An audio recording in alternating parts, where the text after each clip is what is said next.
ഇതാണ് തെച്ചിക്കൊടുവേലിയുടെ പൂവ്.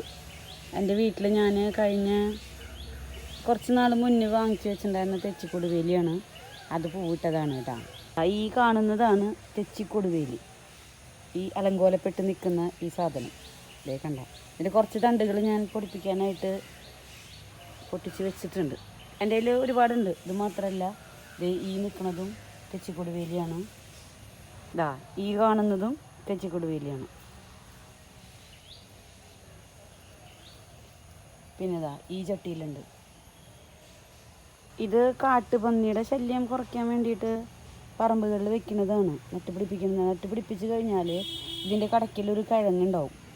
അപ്പോൾ ആ കിഴങ്ങ് പന്നികൾ മാന്ത് അല്ലെങ്കിൽ അവരുടെ നഖത്തിലോ ചുണ്ടിലോ ഒക്കെ തട്ടിക്കഴിഞ്ഞാൽ അവരുടെ മുഖമൊക്കെ പൊള്ളുന്ന പറയുന്നത്. ഇതൊരു കടയാണ്. ഞാനിത് വാങ്ങിച്ചു വെച്ച സമയത്ത് ഇത് എവിടെ വെച്ചാൽ പൊടിക്കുക എന്നുള്ളത് അറിയില്ലല്ലോ നമുക്ക്.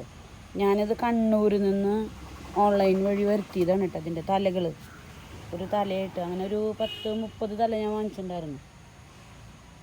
അതാണിത്.